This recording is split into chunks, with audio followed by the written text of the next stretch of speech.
जैसे करोगे वैसे भरोगे। आज इन गोरों को अपने जले हुए घरों को देख के रोते हुए देखा तो क्या याद आया। अभी बताती हूँ कि क्या याद आया। तो चलिए जी, वीडियो के स्टार्ट करते हैं। अस्सलाम वालेकुम जी जनाब, आपने लाइक शेयर एंड सब्सक्राइब का बटन दबा देना है। लॉस एंजलिस में जो आग लगी हुई है, उस आग को देख के आपको कुछ याद आया? मैं याद दिलाती हूँ। 2024 में एक ऐसे ही शहर जो आग से बिल्कुल घरों को जला के रख दिया गया था। बच्चे भी जल गए, बच्चों के तमाम माँ बाप जल गए, उनकी आंसू, उनकी सिसकियाँ। फिर तो कहते हैं ना, टीवी के पीछे जो लोग बैठे होते हैं उनको एहसास नहीं होता है कि किस तरीके से उनकी ज़िंदगी उजड़ गई। किसी का बाप माँ चला गया, किसी के बच्चे चले गए, और जो बच भी गए वो हाथ पाँव से माजूर। तो आपको याद होगा वो है फ़िलिस्तीन। तो अब ये देखें, ये अल्लाह का एक निज़ाम है या मकाफ़ात अमल है, जैसे करनी वैसे भरनी है।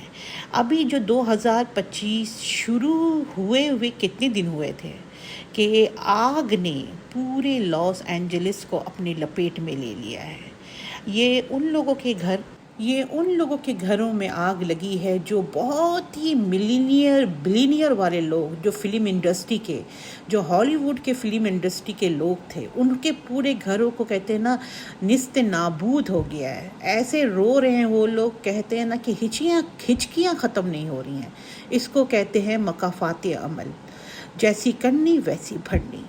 क्योंकि कहते हैं ना, ये इंसान जुल्म तब तक कर सकता है जब तक उसमें ताकत होती है, मगर अल्लाह को जब उस ताकत को तोड़ना हो तो लम्हा भर भी नहीं लगता, वो फना हो जाता है। तो अब देखें ज़रा, यूके कह रही हूँ, अमेरिका जैसे इतना ही ज़्यादा कहते हैं ना कि जदीद टेक्नोलॉजी से भरा हुआ मुल्क भी आग नहीं बुझा पाया।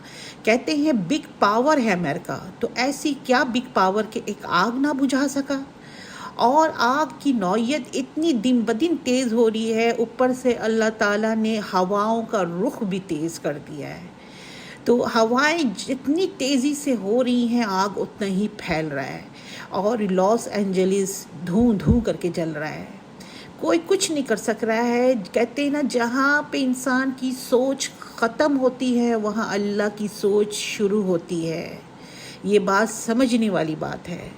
तो अब देखें, अब किस तरीके से रोना पिटना हो रहा है, मगर आग तो बुझ नहीं रहा है। अब ऐसा लग रहा है कि आग जो है पूरा लॉस एंजलिस ही खा जाएगा। तो इसलिए कहते हैं कि ये है तो बहुत ही बड़ा डिज़ास्टर, मगर उस डिज़ास्टर से उस कहते हैं ना हादसा से फिर भी कम है कि जिनके बच्चे, माँ, बेटियाँ सब दुनिया से चली गईं। और आपको याद होगा एक बच्ची ने क्या कहा था सोशल मीडिया में आके, कि मैं अल्लाह ताला के घर जाके अल्लाह से शिकायत करूँगी कि हमें दुश्मनों ने इस तरीके से क्यों मारा।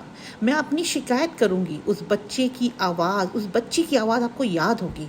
याद नहीं है तो आप वो वीडियो जाके देखें जो बच्ची चिल्ला के फरियाद कर रही अल्लाह से। और तो यही होता है ना कि जुल्म जब जहाँ बहुत ज़्यादा बढ़ जाए तो वहाँ पे तो फिर ऐसे ही हाल होगा। तो भाई कहते हैं ना, साल का नया साल कहते हैं कि शराब, जोश, डांस, मस्ती से शुरू हुआ गोरों के लिए, मगर अब ऐसी हालत हो गई है कि क्या कहते हैं ना हज़म कर सक रहे हैं, ना जल सक रहे हैं। और दूसरी बात ये है कि इंश्योरेंस वाले, जिनके ऊपर इन लोगों का घर इंश्योर्ड होता है, इंश्योरेंस वाले ने कह दिया कि भाई इतना बड़ा डिजास्टर में हम इंश्योरेंस का पे बैक नहीं कर सकते, क्योंकि इतना ही ज़्यादा डिज़ास्टर हो चुका है, तबाही हो चुकी है, हम नहीं कर सकते। तो सोचे ज़रा, कहते हैं ना कि जिन्होंने अपनी पूरी ज़िंदगी की कुंजी, मैं कह रही हूँ ना बिलीनियर मिलीनियर, जिन्होंने अपनी कुंजी पूरी इस हॉलीवुड यानी वो कैलिफोर्निया में घर बनाने में लगा दिया, आज वो तरफ तरफ के रो रहे हैं और कहर कहर के रो रहे हैं। अल्लाह रहम करे हम सब पर, क्या कह सकते हैं। تو یہ تھی آج کی ویڈیو. اگر پسند آئی ہے تو لائک شیئر سبسکرائب کر دیجئے، کیونکہ یہ میری اپنی فیلنگ تھی جو میں نے آپ سے ظاہر کی ہے. جو میں سوچ رہی ہوں وہی آپ کو بتایا ہے. آپ کی فیلنگ کیا ہے کامنٹس باکس میں لکھ کے بتائیں. میری فیلنگ تو یہی کہہ رہی ہے مکافات عمل ہے، جیسے کرو گے ویسے بھرو گے. تو جی اجازت دیجیے، اللہ حافظ.